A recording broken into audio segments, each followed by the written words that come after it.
Okay, so that will be the volume 1 centimetre cube. तो यही ये चीज कह रहा है, conductance of 1 CC of solution. तो 1 सीसी ऑफ सॉल्यूशन कब बनता है? जब हम लेंथ को 1 सेंटीमीटर लेंगे, एरिया को 1 सेंटीमीटर स्क्वायर लेंगे। ठीक है, अब इसमें आप अपनी तरफ से कुछ मैनिपुलेट मत कीजिएगा कि लेंथ को हम कुछ और ले लें, एरिया को कुछ और ले लें, दोनों का मल्टीप्लाई करके 1 सेंटीमीटर क्यूब हो जाए। नहीं, ऐसा मत कीजिएगा। ओके, ऐसा नहीं कीजिएगा। दैट विल नॉट, इसको 0.5 ले लें, इसको 0.2 ले लें, उस तरीके से ऐसा नहीं करते। ठीक है, ये 1 सेंटीमीटर ही होगा, ये इधर ही होगा, क्योंकि हम डिवीजन करते में हमें 1 चाहिए। अब यहाँ पे जब हम kg इंटू एल बाई ए ले रहे हैं और यहाँ पे एल कितना ले लिया हमने 1 सेंटीमीटर, एरिया कितना ले लिया 1 सेंटीमीटर स्क्वायर, तो अब हम इसको आगे लिख लेते हैं g, जो भी कंडक्टेंस है सॉल्यूशन की, g into 1/1, so that will be equal to g।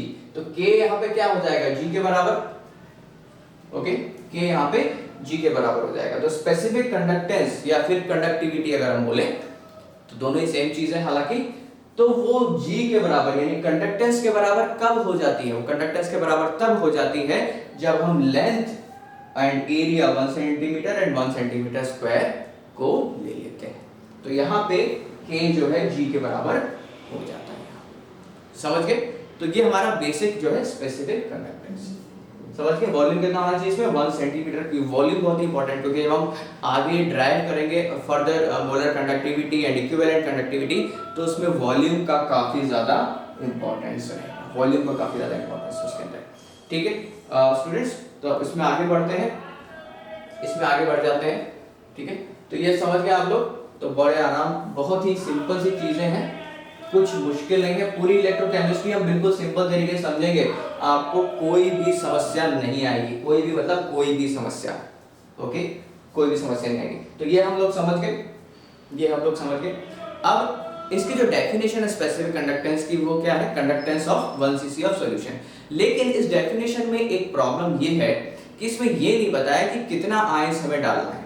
1 mole sodium chloride डालना है कि 2 मोल डालना है कि 5 मोल डालना है, या कुछ डालना ही नहीं, ये भी नहीं बताया गया। तो इसमें जो आयंस का कंसंट्रेशन है उसको कुछ भी बताया नहीं गया कि कितना आयंस डालना है, क्योंकि हमें स्पेसिफाई करना पड़ेगा ना भाई कि इतना आयंस डालेंगे तब हमारा स्पेसिफिक कंडक्टेंस माना जाएगा, या इतने आयंस डालेंगे तब माना जाएगा। लेकिन यहाँ पे ऐसा कुछ नहीं किया, यहाँ पे सिर्फ एक चीज को स्पेसिफाई कर दिया कि भाई 1 सीसी में जितनी चीजें हैं, जितने आयंस हैं, उसका कंडक्टेंस ले लो भाई, और ये नहीं बताया गया कि भाई कितने आयंस इसमें डालें।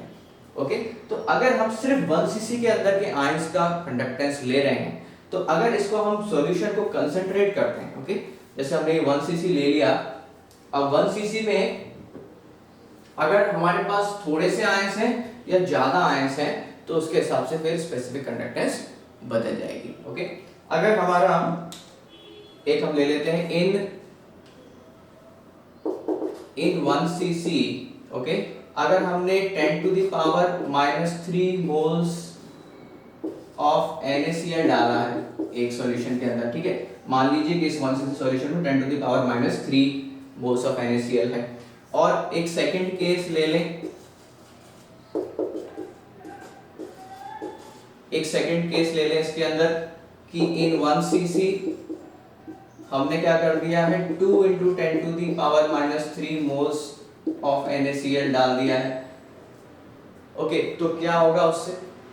यहाँ पे कंडक्टेंस बढ़ जाएगी कंपेयर टू यहाँ, ऑब्वियसली बढ़ जाएगी, क्योंकि हमें तो 1 सीसी में ही लेना है। कंडक्टेंस क्या हो जाएगी? बढ़ जाएगी। तो यहाँ पे अगर हम आयंस का कंसंट्रेशन बढ़ा देते हैं तो स्पेसिफिक कंडक्टेंस जो है बढ़ जाएगी। आयंस का कंडक्टेंस का कंसंट्रेशन कम कर देते हैं तो स्पेसिफिक कंडक्टेंस भी कम हो जाएगी। ओके, ऑब्वियसली सीधी सी बात है।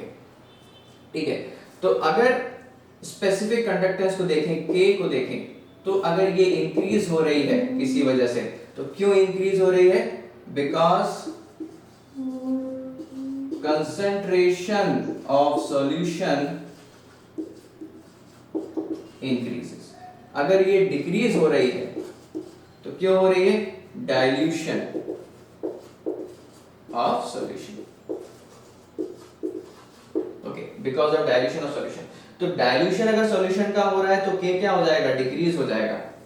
ओके, डाइल्यूशन अगर सॉल्यूशन का हो रहा है तो K हो जाएगा डिक्रीज, और अगर इंक्रीज हो रहा है तो कंसंट्रेशन सॉल्यूशन का बढ़ रहा है, मतलब सॉल्यूशन को हम और कंसंट्रेटेड बना रहे हैं, ठीक है।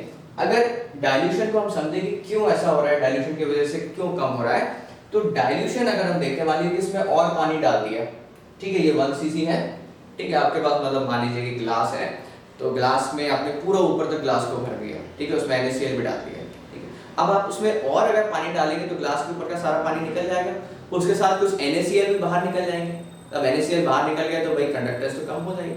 अब ऐसे यहाँ पे आपने यहाँ पे और पानी डाल दिया, अब और पानी डाल दिया तो इसके अंदर जो भी NaCl थे वो तो बाहर निकल जाएंगे। यहाँ इलेक्ट्रोड के बीच में जो कंडक्टेंस हो रहा है बस वही तो हमें लेना है। तो अगर वो इलेक्ट्रोड के बीच से बाहर निकल गए तो उसका कंडक्टेंस तो हम नहीं ले पाएंगे, क्योंकि हमारे पास ये एक क्या कहना चाहिए मजबूरी है कि भाई हमें 1 cc के सॉल्यूशन में ही कंडक्टेंस को लेना है, ये हमारी मजबूरी है। तो समझ गए आप लोग कैसा होता है स्पेसिफिक कंडक्टेंस, ठीक है। तो अब इसके आगे हम नेक्स्ट क्लास में करेंगे इसके न्यूमेरिकल्स, इसमें बहुत मजा आएगा आपको। Okay students, so bye for now and enjoy your studies, okay।